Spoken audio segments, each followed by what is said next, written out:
नमस्कार, जय श्री कृष्णा। स्वागत करता हूं मैं आपका अपने चैनल कुंडली शास्त्र में। मैं हूं एस्ट्रोलॉजर रतन सिंह। मिथुन राशि, मिथुन लग्न, जेमिनी वालों, आप लोगों के लिए आने वाला जो सफ़र है थोड़ा सा कठिन होता हुआ दिखाई दे रहा है। यूँ लगता है कि ये सफ़र इतना आसान नहीं है जितना दिख रहा है। कहते हुए अच्छा तो नहीं लगता। देखिए, आपको नकारात्मक चीज़ें बताना हमारा कोई उद्देश्य नहीं है, ना ही डराना है, लेकिन जैसी स्थिति है वैसी बताना ज़रूरी है। कुछ लोग इन चीज़ों का ध्यान रख करके सावधानी बरत पाएँ तो हमें बहुत ज़्यादा प्रसन्नता होती है। ज्योतिष का उद्देश्य भी यही है, लोगों को गाइड करना। तो बस यही आप लोगों के लिए है। देखिए, क्या है कि स्थितियाँ कुछ इस तरह से बन रही है, लगता है कि चारों तरफ से बस मुसीबतें जो हैं पीछा छोड़ने वाली नहीं हैं, घिरने वाले हो ऐसा लगता है चारों तरफ से। लेकिन यहाँ पे कुछ अच्छी खबर भी है, कुछ रोशनी की किरण भी है। एक एक करके बात करते हैं। महीना शुरू होगा अगस्त का। अगस्त पहली तारीख आएगी और पहली तारीख को आपके लिए जो पंचमेश बनते हैं, आप लोगों के लिए जो कारक ग्रह बनते हैं शुक्र, वो निकल जाएंगे आगे केतु के इस चंगुल से। अगर आप ठीक से देखें तो राहु और केतु, इनके बीच में ही सारे ग्रह हैं। ये काफ़ी समय से हैं, पिछले लगभग 5 महीनों से ये स्थिति बनी हुई है। मैंने इसके ऊपर अलग से वीडियो पहले बनाया भी था कि समय आएगा 1 अगस्त को जैसे शुक्र जाएंगे ये लॉक टूटेगा। राहु केतु के बीच में जब ग्रह फंसते हैं तो अपनी शुभता को थोड़ा कम कर देते हैं। बहरहाल तो ये तो अच्छी बात है कि लॉक टूट रहा है, तो जो पॉजिटिविटी है वो थोड़ी बढ़ने वाली है। लेकिन जैसे ही आगे बढ़ेंगे, ये अपना एक तरीके से बलिदान देने वाली बात है। शुक्र बलिदान दे रहे हैं, यानी कि नीच की राशि के अंदर जाएंगे, कन्या राशि में। ये कन्या राशि आपके लग्नेश, आपके राशिश की ही बनती है, बुध की ही बनती है। क्या प्रभाव होगा इसका? चौथे भाव के अंदर शुक्र, वैसे तो स्थान बल प्राप्त होता है, दिग्बल प्राप्त होता है, ठीक है ना। शुक्र यहाँ पे आकर के दिग्बल प्राप्त करता है, तो उस दृष्टि से काफ़ी अच्छा है, काफ़ी शुभ है। लेकिन जब तक ये नीच के रहेंगे तब तक थोड़ी सी हमें चीज़ों में सावधानी बरतनी है। कहाँ पे सावधानी बरतनी है? कुछ भी सौदा करते हुए, चाहे भूमि का, चाहे मकान का, चाहे दुकान का, चाहे वाहन का, हो सकता है कि कुछ नुकसान हमें झेलना पड़ जाए, या आपने जो एक्सपेक्ट किया है उसके अकॉर्डिंगली आपको रिजल्ट नहीं मिले, या उतना आपको रिजल्ट प्राप्त नहीं हो अपने निवेश से, अपनी संपत्ति से, ठीक है ना। माता जी के स्वास्थ्य का ध्यान रखिएगा। विशेषतः जिन लोगों को, जिनकी माताओं को थोड़ा शुगर, बीपी, थायराइड, इनकी थोड़ी सी प्रॉब्लम रहती है, तो उनको थोड़ी सी विशेषतः सावधानी रखनी है। पूरे 1 महीने यहीं रहेंगे, बीच बीच में नवमांश वगैरह के अंदर ही कभी वर्गोत्तम में भी होंगे, नीच भंग भी होगा, उच्च के भी होंगे, तो वहाँ पे अच्छी रिजल्ट मिलेंगे। और इनके बारे में हम जो साप्ताहिक हमारी वीडियो होती है उसके अंदर आपको बता देंगे। आगे बढ़ते हैं। तारीख आती है 2। बड़ा परिवर्तन है ये, बहुत बड़ा परिवर्तन आपके लिए। वृषभ राशि के अंदर 12वें भाव में मंगल चल रहे थे, जो कि आपकी ही राशि के अंदर प्रवास करने वाले हैं अगले लगभग 40 दिनों के लिए।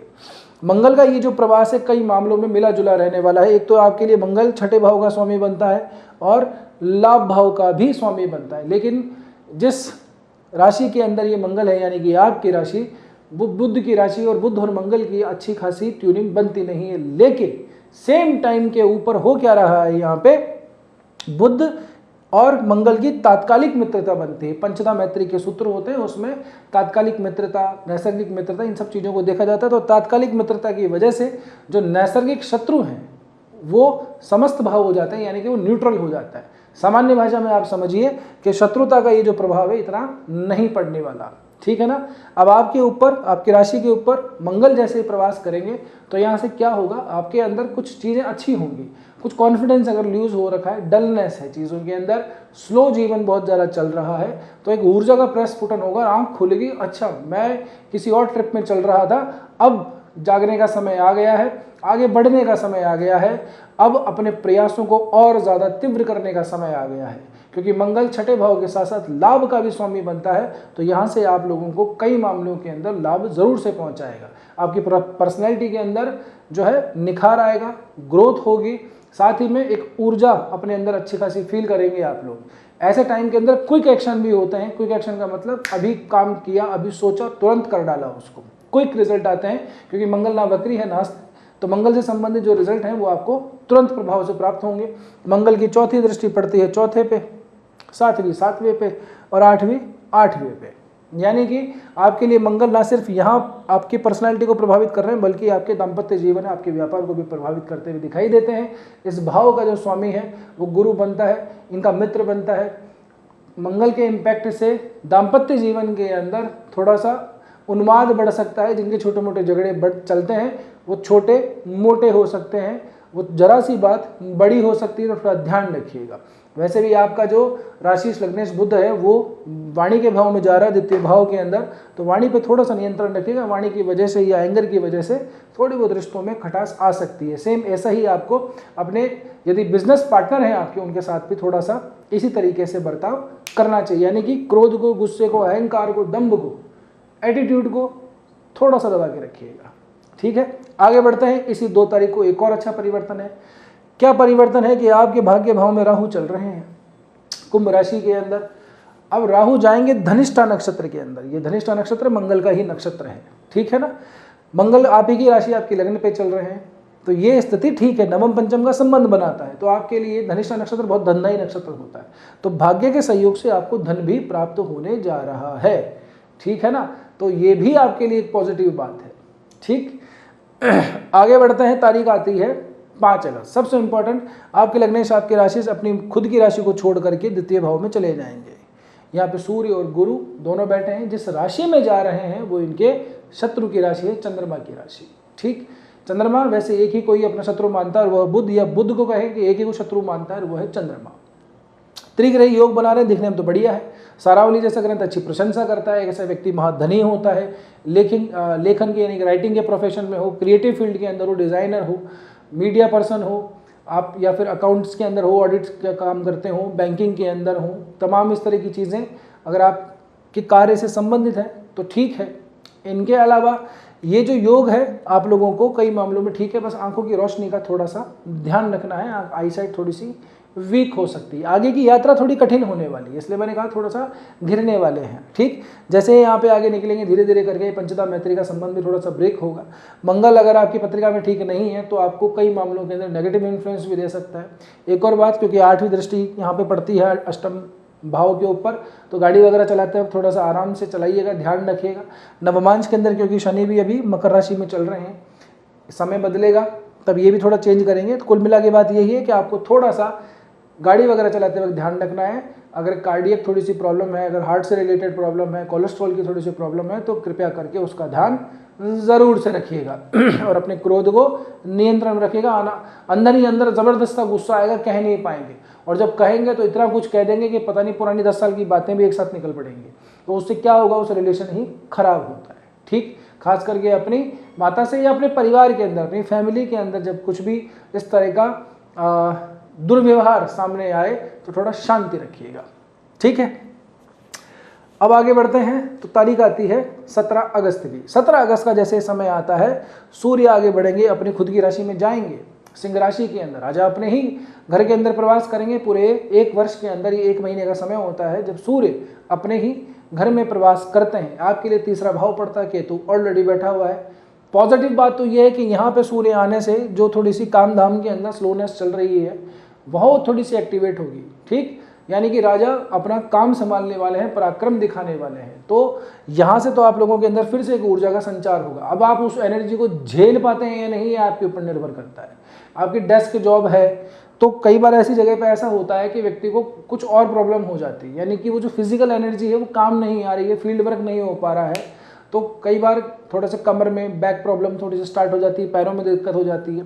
ये जो हमारा नर्वस सिस्टम है, पीछे की जो रीढ़ की हड्डी है, यहाँ पे थोड़ी सी दिक्कत आ जाती है। तो इन चीज़ों का थोड़ा सा ध्यान रखना है। आई साइट्स का स्पेशली ध्यान रखना है। छोटे भाई बहनों को अनावश्यक गुस्सा नहीं करना है, ये भी ध्यान आप लोगों को विशेषता रखना चाहिए इस समय पे। ठीक है, 22 अगस्त का समय आएगा। 17 के बाद में लगभग 5 दिन के बाद में ये बुध भी यहाँ पर ट्रांसफर कर जाएंगे। अब यहाँ थोड़ी सी मुश्किलें बढ़ जाएंगी। लग्नेश राशि जाके तीसरे भाव में जाए, बुध जैसा ग्रह ऐसी स्थान के ऊपर जाके बैठ जाए। फिर केतु और मिला हुआ है सूर्य के साथ में, लगभग ये अस्त की अवस्था के अंदर आ जाएगा। अस्त पहले ही हो जाएगा तो अस्त भी रहेगा। तो ऐसी कंडीशन के अंदर आप लोगों के लिए थोड़ी सी स्थिति ठीक नहीं रहेगी। आप एफर्ट करेंगे, बहुत ज़्यादा रिजल्ट थोड़ा सा कम आप लोगों को प्राप्त होगा। ठीक है ना, तो इन चीज़ों का थोड़ा सा ध्यान रखना है। लगभग इस महीने के आखिर का जो टाइम आएगा वहाँ पे स्थितियाँ थोड़ी सी गड़बड़ा सकती हैं। तो अपनी मेहनत पे थोड़ा भरोसा रखिए, अपनी कम्युनिकेशन स्किल पे भरोसा रखिए, क्योंकि मिथुन राशि वालों में कम्युनिकेशन स्किल बड़ी गजब की होती है, बहुत सॉलिड होती है और किसी भी आदमी को कन्विंस करने की कैपेसिटी अच्छी होती है ना। एक और थोड़ी सी अपडेट बता देता हूँ। यहाँ पे 17-18 अगस्त का समय आएगा। यहाँ पे जो गुरु महाराज बैठे हुए हैं ये आश्लेषा नक्षत्र में जाएंगे। आश्लेषा नक्षत्र आपके ही जो बुध महाराज है उनका नक्षत्र पड़ता है। इसके अपने ट्रेट हैं नक्षत्र के, ये थोड़ा इंट्रोवर्ट बनाता है आदमी को, यानी कि अंदर की तरफ चीज़ों में आत्ममंथन थोड़ा ज़्यादा करता है। आध्यात्मिक जुकामों के लिए थोड़ा ठीक है, तंत्र विद्या, जादू मंत्र, इन चीज़ों के लिए ठीक है, गूढ़ विद्याओं के लिए ठीक है, लेकिन भौतिक सुखों के लिए इतना ज़्यादा कारक इसको नहीं माना जाता। गुरु जैसे ग्रह का इसमें जाना, आपकी खुद की प्रवृत्ति ऐसी होगी कि भौतिक सुखों की तरफ थोड़ा रुझान कम होगा, प्रयास थोड़े से कम हो जाएंगे और दूसरी चीज़ों की तरफ आपका जो झुकाव है वो थोड़ा सा ज़्यादा बढ़ेगा। हो सकता है कई बार आप स्क्रॉल करते हुए अपने फ़ोन को समय इन्हीं चीज़ों में ज़्यादा व्यर्थ कर दें, तो इन चीज़ों को थोड़ा सा ध्यान रखिएगा। परिवार कुटुंब इस भाव के ऊपर जा रहा है, तो थोड़े अपने परिवार कुटुंब के अंदर जो लोग बाग हैं उनके भी स्वास्थ्य वगैरह का स्पेशली ध्यान रखिएगा। कई बार ऐसी जगह के ऊपर ठीक ठाक मतलब कुछ गलत चीज़ें हो जाती हैं, कहना नहीं चाहिए, लेकिन ऐसी चीज़ों का ध्यान रखना ज़रूरी है। जो कोई व्यक्ति बीमार है, स्वास्थ्य वगैरह ठीक नहीं है, तो उनका स्पेशली ध्यान रखिएगा, ठीक है ना। अब शनि की बारी ले लेते हैं लास्ट। शनि महाराज भी थोड़ा सा परिवर्तन करेंगे 20 अगस्त को। क्या करेंगे, इस शनि महाराज जो है रेवती नक्षत्र के पहले चरण में आएंगे, क्योंकि वक्री हो चुके हैं तो रेवती में पहले में जाएंगे, दूसरे से पहले में आएंगे, उल्टे चल रहे हैं ना। तो नवमांश के अंदर स्थिति बदलेंगे और ये धनु राशि पे आ जाएंगे। केंद्र से केंद्र में परिवर्तन करेंगे, गुरु से गुरु की राशि पे आएंगे। लेकिन शनि का सप्तम भाव के अंदर आ जाना ये भी जो है दाम्पत्य जीवन के लिए तो इतना ज़्यादा ठीक नहीं माना जाता नवमांश के अंदर। और वैसे भी वक्री चल रहे हैं तो थोड़ा वर्किंग जो एरिया है, काम जाम है, थोड़ा स्लो चल रहा होगा। अपना खुद का जो काम है वो थोड़ा सा धीरे चल रहा होगा अभी, ठीक है ना। तो इसके अंदर तो मंगल की एनर्जी काम में ले लेना, ये तो बहुत अच्छी बात है। लेकिन फिर भी अगर अनायास ही आप कोशिश करते हैं कि आज ये सारा काम पूरा होना चाहिए और 3 दिन तक चलता रहता है, तो इसका मतलब ये है कि शनि की पीड़ा यहाँ पे चल रही है। क्योंकि शनि जैसा ग्रह भाग्येश होने के साथ साथ अष्टम भाव का भी स्वामी है, ये नहीं भूलना चाहिए, ठीक है। तो कुल मिला के बात ये है कि यहाँ पे कुछ चीज़ें अच्छी हैं, कुछ चीज़ों का ध्यान रखना है, और कुछ चीज़ें ऐसी हैं जो आने वाले समय के अंदर यानी कि इस महीने के आखिर तक आने के बाद में थोड़ी सी हाथ से निकलती हुई जा रही हैं। अब इसका जो प्रॉपर अपडेट है आपको वीकली वाली के अंदर मिल ही जाता है। एक और बात मैं आप लोगों को बताऊं, क्योंकि शुक्र यहाँ पे नीच के हो रहे हैं, आपके लिए 12वें भाव के स्वामी बनते हैं पंचम के साथ साथ, तो थोड़े से खर्चे इस महीने के एंडिंग के अंदर थोड़े से बढ़ेंगे आप लोगों के। महीने का जैसे अंत आएगा तो आखिरी सप्ताह के आसपास आप देख लीजिएगा, जिनको पता है कि हाँ यार ये प्लानिंग अगर किया हुआ है कि यहाँ पे कुछ हमारा खर्चा होने वाला है तो उनके लिए तो ठीक है। जिनको नहीं मालूम तो थोड़ा सा कैलकुलेट कर लीजिएगा, जिनका आने वाला है कमेंट करके ज़रूर बताइएगा। अब आपसे मेरी निवेदन, आपसे प्रार्थना, आपसे रिक्वेस्ट मेरी यही रहती है हमेशा की तरह कि यहाँ तक पहुँचे हो तो वीडियो ठीक ही लगा होगा, लाइक भी आपने कर दिया होगा। जैसे लाइक करेंगे ना वहाँ पे एक हाइप का ऑप्शन आएगा, वीडियो को हाइप ज़रूर से दे दीजिएगा, यही मेरी विनती है आप लोगों से। और नए हो तो कृपया करके सब्सक्राइब कर लो महाराज, कोई पैसे थोड़ी लगते हैं इसमें। अब आपकी पत्रिका खुद उठाइए, देखिए एक बार के लिए कहाँ पे कौन सी ग्रह की क्या स्थिति है, क्योंकि व्यक्तिगत चीज़ों के लिए, आपकी खुद की पर्सनल प्रॉब्लम के लिए आपकी क्या समस्या चल रही है उसका निर्धारण करने के लिए आपकी पत्रिका देखना आवश्यक है। ये एक सामान्य गोचर फलन होता है, ठीक है ना। कई तरह की चीज़ों के साथ साथ हम करंट में जो सिचुएशन होती है उसको अलाइन करके ही आगे प्रेडिक्ट करते हैं, तो करंट सिचुएशन है ये, ठीक। सावन का महीना चल रहा है, होप सो आप लोगों ने अच्छे तरीके से शुरू कर दिया होगा उसका। भगवान भोलेनाथ की कृपा ज़रूर आप लोगों को प्राप्त हो। बस आज के वीडियो में इतना ही, मिलते हैं अगले वीडियो में। तब तक के लिए स्वस्थ रहिए, मस्त रहिए, अपना और अपनों का ध्यान रखिए। जय श्री कृष्णा, जय श्री राम, हर हर महादेव, जय गौरी शंकर।